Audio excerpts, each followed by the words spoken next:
even seen a series of cases where young Chinese took rafts to various spots around Taiwan's coast and outer islands as if they were testing how to penetrate through our radar coverage.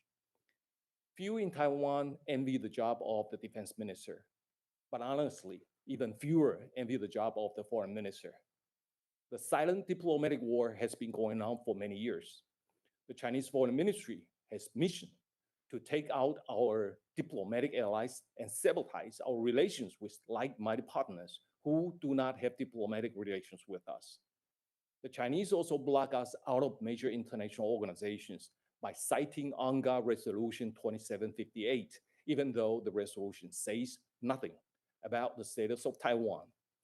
And now, the situation has become even worse, where all Taiwanese passport holders, whether you are a student, tourist, journalist, or NGO members invited to UN events, are not allowed in the UN building.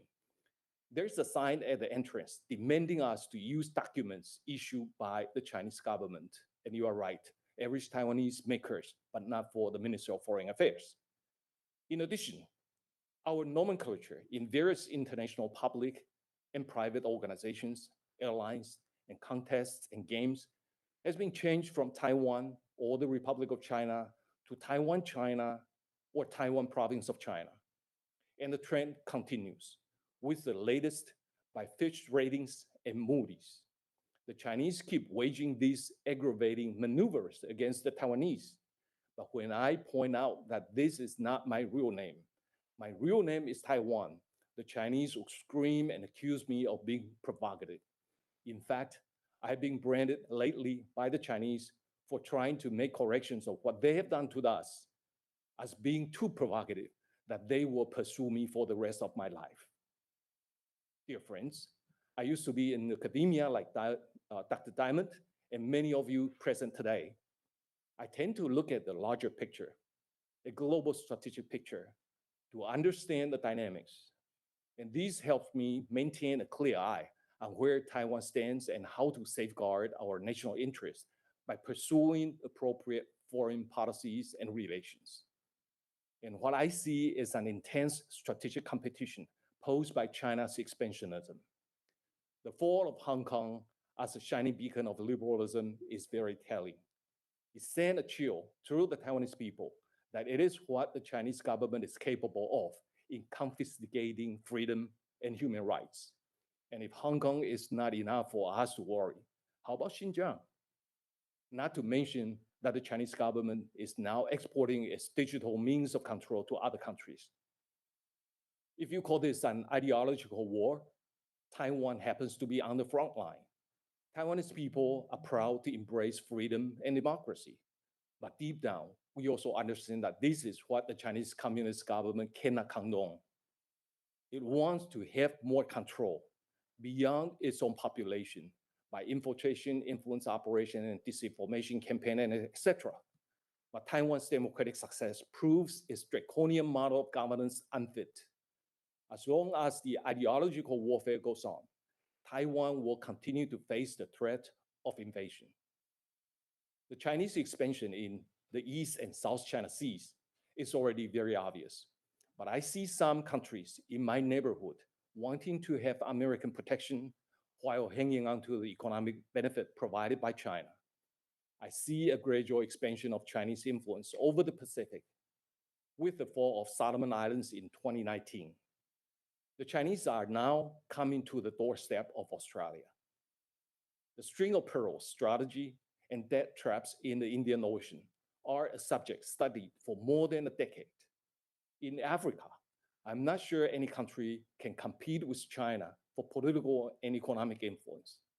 In Central and South America, the rising trend of leftist governments will be very unpleasant for the United States. Europe worth careful study when it comes to global strategic competition. This is democracy's most important bastion, but we are witnessing some union members willing to side with China to block a policy from going through. Please do not make no mistake. I consider the transatlantic alliance a great thing. Taiwan shares relations with Europe, and I'm pleased to see the alliance relationship strengthened recently. But the nature of the union's decision-making mechanism allows China to prevent the EU from moving further through buying out a small number of countries. The competition also goes on the trade and economic front. The Chinese government has formally submitted application to the Comprehensive and Progressive Trans-Pacific Partnership, or CPTPP. Some analysts think that the move aims at preventing Taiwan from becoming a member. I tend to think that China wants to stand in the doorway to prevent the US from coming back in to dominate the powerful regional trade bloc, while targets China. To the Chinese Communist government, trade is not just trade. It is a weapon. And the CPTPP is its MO to be, something that cannot fall into the hands of the US. We also see authoritarian forces cooperating and even coordinating with each other. Just as China intensified its threat against Taiwan, so too is Russia conducting large-scale military exercises and disinformation campaign, as well as hybrid warfare against the Eastern European countries. At the same time, Belarus floods its neighbors with refugees. Eastern European countries, including Poland and Lithuania, are on the front line, resisting such threats. They are courageous enough to stand up to the challenge, and they are courageous enough to reach out to Taiwan and point out that democracies should support each other. They, along with the Czech Republic and Slovakia, have galvanized the Taiwanese people to seek better ties with like-minded countries.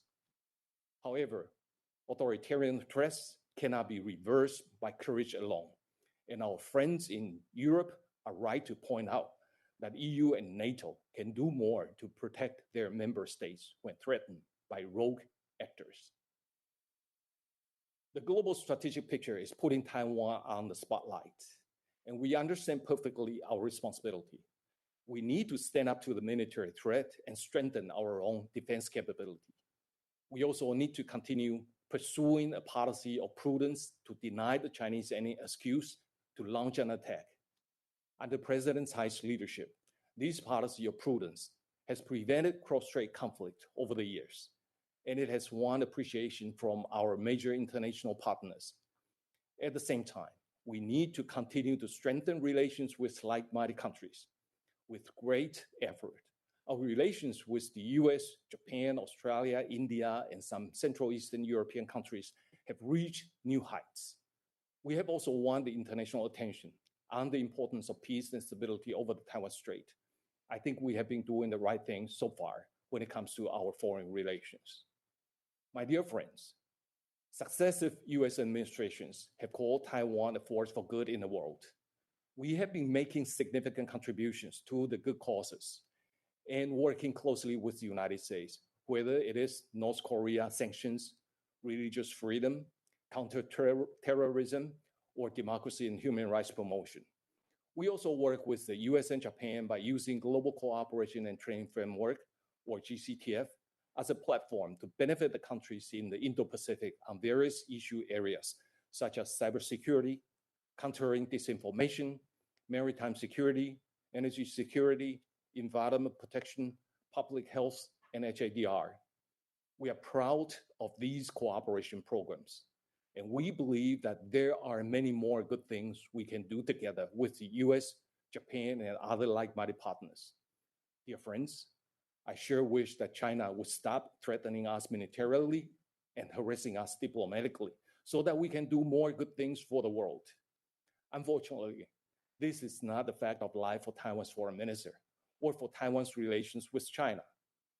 Given this troublesome reality, and with the understanding of our position as a country on the front line, facing the expansion of authoritarianism, we need to continue to stay vigilant and prudent, bolster our own defense capabilities, and strengthen relations with fellow democracies to sustain peace over the Taiwan Strait.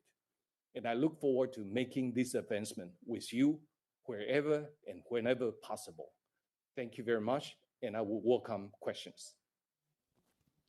Thank you very much, Minister Wu, for that wide-ranging, comprehensive, and spirited set of remarks. You weren't with us today, but you've done a superb job of capturing a very wide range of the themes of our deliberations today. So at least analytically, it reassures me that we were talking about the right things. Do any of my colleagues want to ask the minister any questions? Yes. We'll start, Mr. Minister, with someone you know well, the former chairman of AIT, Richard Bush. Foreign Minister Wu, it's very nice to see you, even in this virtual setting. I think you have a clear-eyed view of the threat that Taiwan faces and the stakes involved, not just for the people of Taiwan, but for the region and the world. I'm going to throw you a softball. What are the 3 or 4 things that the United States can do that would most help Taiwan strengthen itself in meeting the challenges that you have described? Thank you.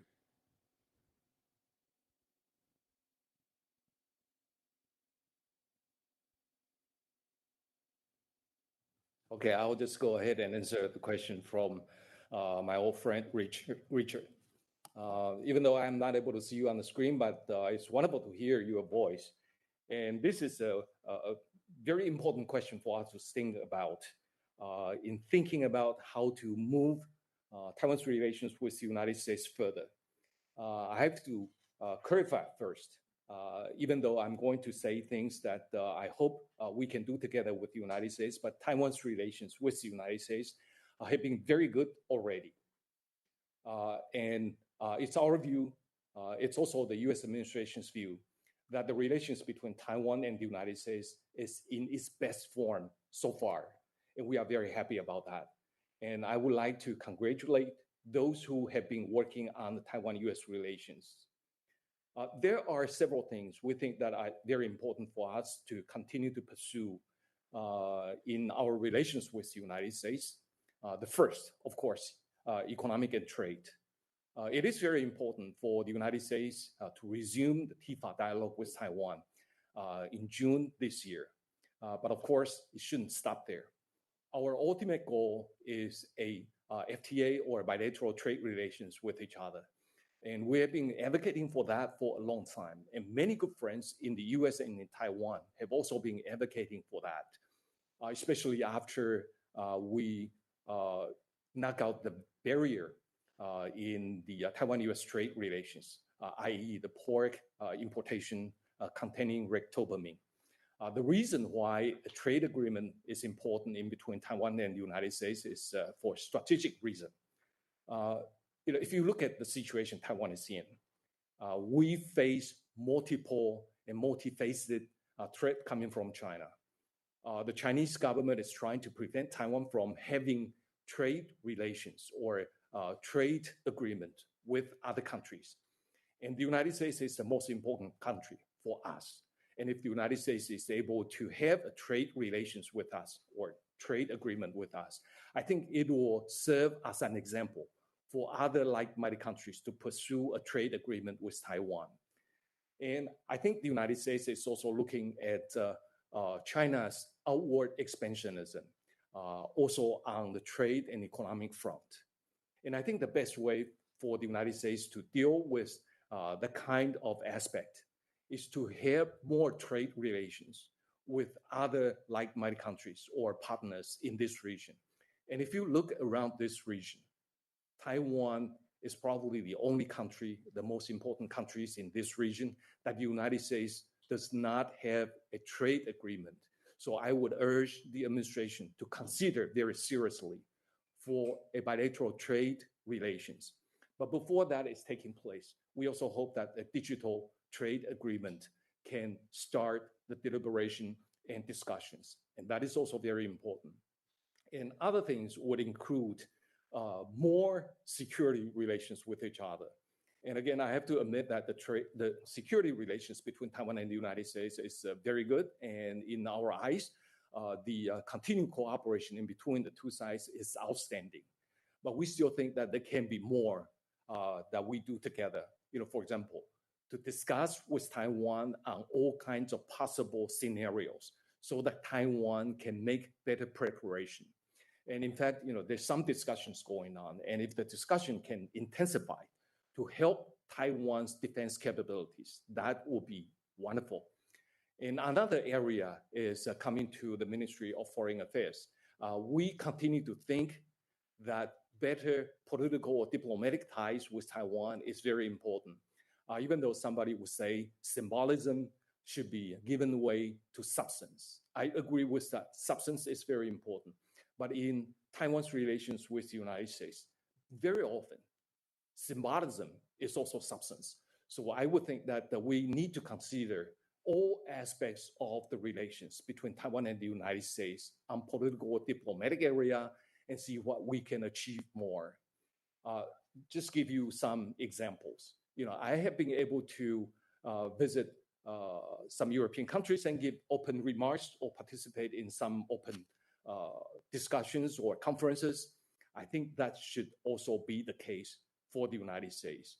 And there are many capitals in the world I can visit, but not to the US capital. So this is something that we need to think about where Taiwan and the US can do more together. So basically, these are the three areas that we can do more with each other.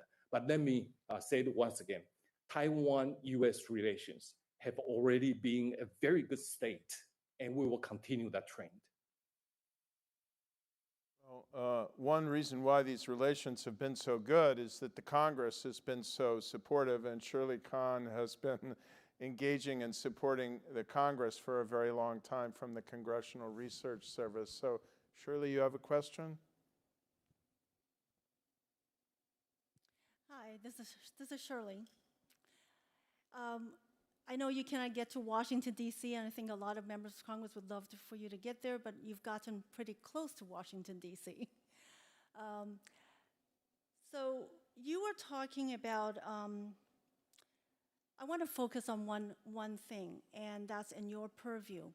You discussed the military threats from the PRC, but what I really would like to hear is from the Minister of Defense, Chiu, to talk about the military threat, and we really don't hear from him. In terms of strategic communication, your role is so important, and I know you've been really visible out there and very vocal as well as visible.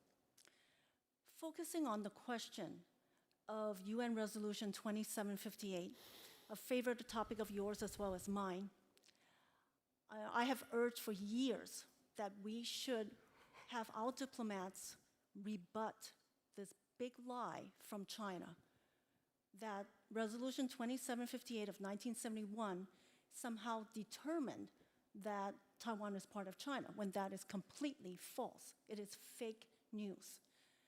In fact, for those who don't know, Resolution 2758 merely put the PRC into the UN, but did not determine the status of Taiwan. In fact, did not even mention Taiwan. That's how bad this big lie is. So to me, it's a no-brainer to use information to rebut this disinformation from China that it uses as political warfare as precursor to the threats against Taiwan. So in terms of strategic communication, a lot of people in our military as well consider that Taiwan needs to do more in strategic communication.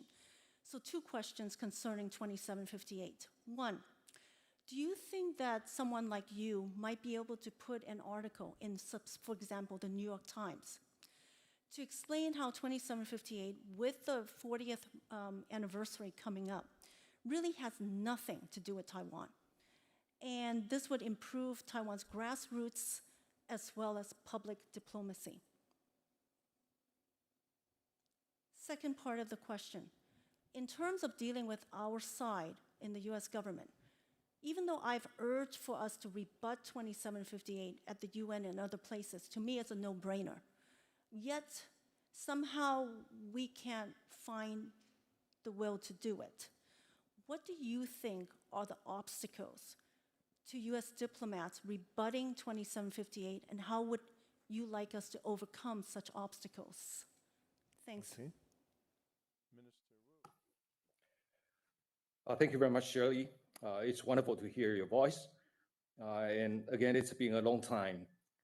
I think you mentioned to one issue that has been preventing Taiwan from participating in international organizations, whether it's UN or WHO or UNFCCC and etc. The Chinese always use the resolution 2758 as an excuse to block Taiwan out of these international organizations or prevent Taiwan from having any voice in these international organizations. And as I said in the opening remarks, the Chinese have come to such a degree that is very degrading for the Taiwanese people. The Taiwanese passport holders, even though it is recognized by more than 100 countries in the world, it is not recognized in the UN. We cannot use Taiwan passport to enter into the UN building. And there's a sign, it's very degrading to the Taiwanese people, that we need to use the Chinese document in order to get in. And therefore, the Taiwanese are not able to get access to the UN for any purposes at all. And I remember in 2007, when I was serving as Taiwan's representative to Washington, D.C., we were notified by the headquarters that there was a letter issued by the UN Secretariat when our diplomatic ally, Nauru, was submitting a proposal to the UN Secretariat, asking the Secretariat to accept our deposit when we rectified the CEDAW. But the letter from the UN indicated that according to Resolution 2758, UN, under all purposes and all conditions, recognized Taiwan as an integral part of the PRC. And of course, that is not the view of the Resolution 2758. And it's not the view of the United States. And therefore, we need to make tremendous effort in trying to correct the mistake done by the UN Secretariat. But of course, we are not a member of the UN. We are not even an observer.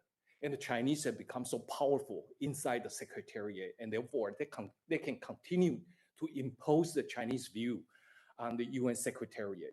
And then it's spilled over to the WHO and other international organizations. And to the end, it's so difficult for Taiwan to have our voice heard or to take part in the activities conducted by all these international organizations. So your suggestion is very important for us to have our voice heard in the international community through major media or through conferences, through cooperation with think tanks in Washington, D.C. and all that. In fact, we have been doing that.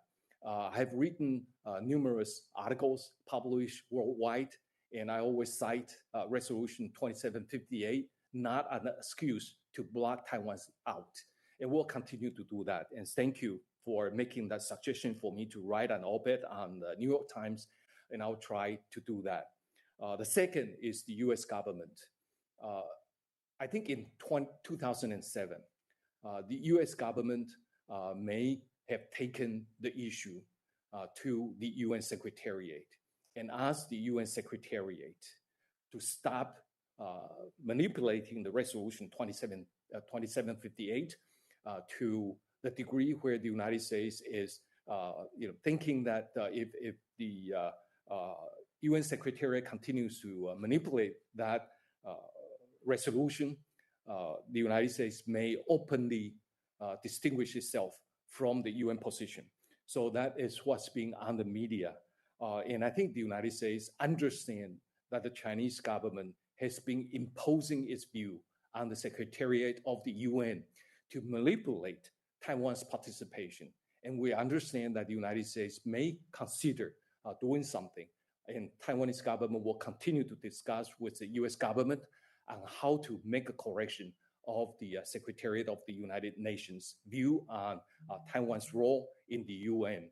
After all, the resolution 2758 says nothing about Taiwan's status at all, and you are absolutely right. Another person you know well because he is our most recent past director of the American Institute in Taiwan, Brent Christensen.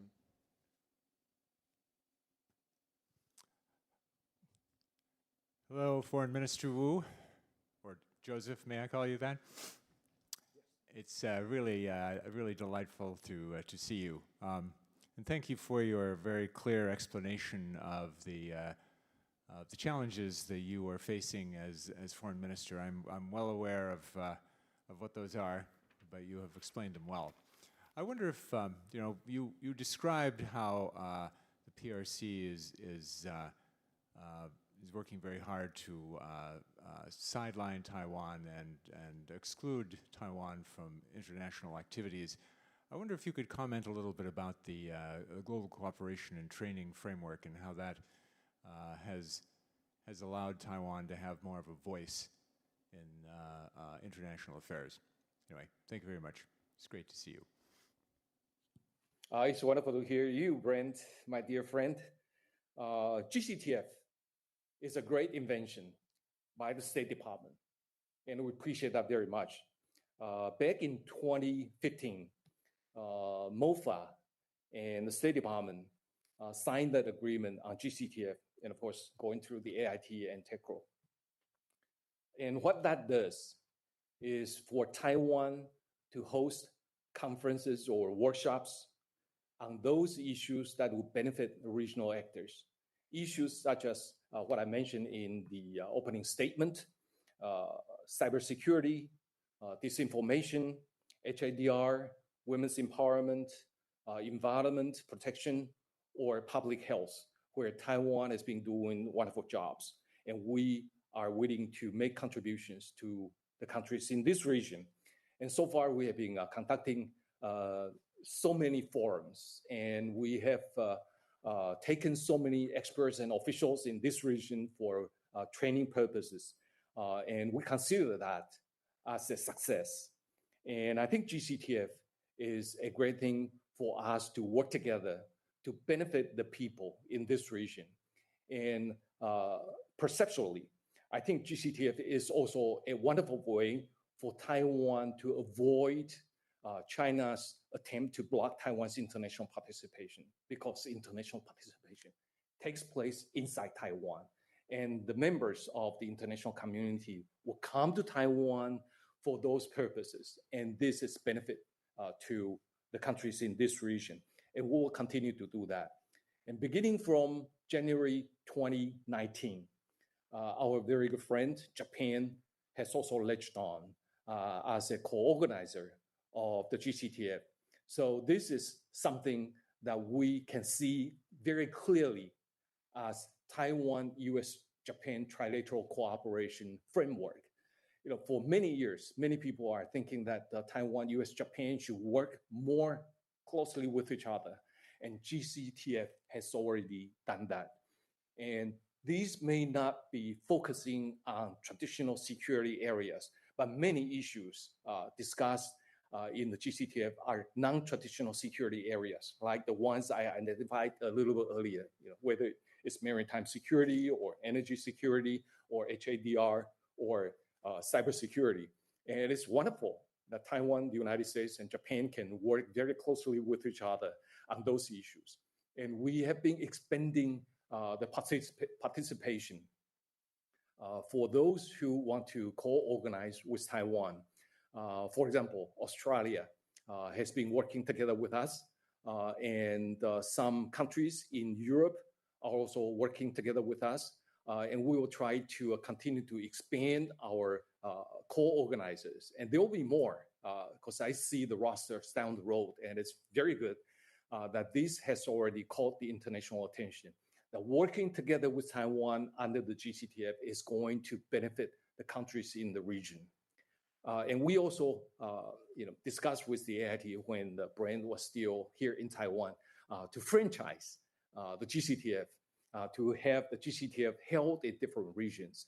So now we have a GCTF round held in Palau. We also had a GCTF held in Guatemala, and we also had a GCTF held in the Czech Republic. And of course, it's going to be held in more countries in the world. And it's wonderful that Taiwan, as a force for good in the world, can continue to make contributions. Karis, do you have time for one more question, Mr. Minister? Yes. Great. It's good to see you, Minister Wu. This is Karis Templeman speaking. I have a question about the DPP and its recent engagement with the LDP in Japan at a party-to-party level rather than as a state-to-state level. I found that slightly ironic in that the Taiwan party-to-party model has typically been used between the KMT and the CCP to engage in cross-strait interaction. And you've kind of repurposed that model to engage with democratic partners and allies. And so I'm curious whether this is a one-off thing that's special to Japan, or whether the DPP, President Tsai Ing-wen is the chair of the DPP, she could potentially engage in this kind of party-to-party talks with other liberal democratic parties around the world, and whether you're something like that is in the works, or whether this is just a one-off thing. Well, thank you very much, Mr. Templeton. This is an outstanding question, but it may not be very easy for me to discuss about. I used to work in the DPP as Secretary General, as Dr. Diamond mentioned at the beginning. With the difficulty Taiwan is in diplomatically, we need all actors or political parties to think about how to expand Taiwan's international space. And of course, political party, especially when Taiwan is already a democracy, can be a very important channel for Taiwan to expand its international outreach. Before the DPP came back into power in 2016, the DPP has been working very hard in expanding its international outreach through Liberal International or through other regional democratic political party mechanism. And we have done a tremendous job in securing friendship with fellow political parties. And we also try to do that with other political parties, not only in Southeast Asia, but also all the way to Europe. Liberal parties in Europe has been a sister party of the DPP. So we have done a very good job in securing our relations with fellow liberals in Europe. And recently, we also conduct a telephone conversation between President Tsai and Mr. Lapid of Israel before his election, and it was also on a party-to-party basis. So we try to reach out to other political parties on party-to-party basis, because this is going to help Taiwan, overall speaking, in a tremendous way. So we will not give up the party-to-party diplomacy, and that is an important channel for us to use. And you talk about the recent party-to-party discussion between the President Tsai or Chairwoman Tsai and the LDP's candidate for the presidency. That is also another venue that we use to strengthen our ties with fellow democracies. So this is something that we do. But the difficulty for me as a Minister of Foreign Affairs is that we always talk about foreign relations, and we should leave the domestic infighting domestically, not to take it out to the country and engage in domestic politics in other countries. So for me, I should stay away from party politics altogether. And I've been doing that since 2018. I've not been involved in the political party, and I have not taken myself to any speech event for the political party, whether it's KMT or the DPP. And I think it's my role to be neutral on Taiwan's domestic politics. But at any rate, if any political party, they want to reach out to other countries to establish party-to-party relationship, that is going to be welcomed. And you mentioned about the KMT-CCP relations. That is very odd indeed. But at least what I heard this morning was that KMT is willing to consider reestablish its office in Washington, D.C. and reach out to the United States. And I'm sure they have a lot of explanation to do to the U.S. government. Mr. Minister, you appear so dedicated to rising above the partisan fray that you're even wearing a tie that is green and blue. So I Yes, congratulate exactly. you for embodying the bipartisan spirit.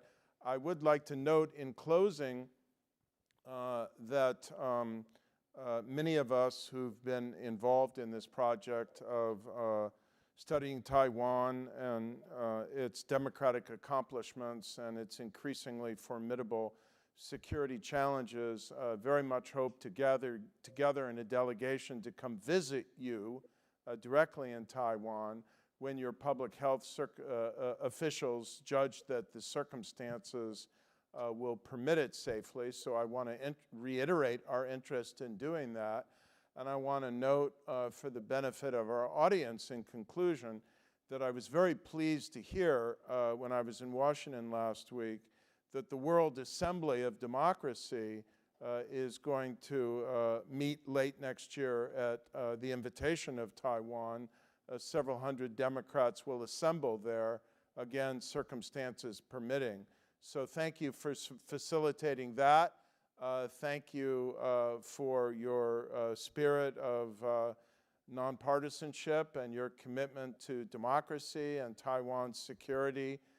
And most of all, thank you for joining us here at the end of our day, but we realize the beginning of another very busy day for yourself. Thank you. Thank you. Thank you.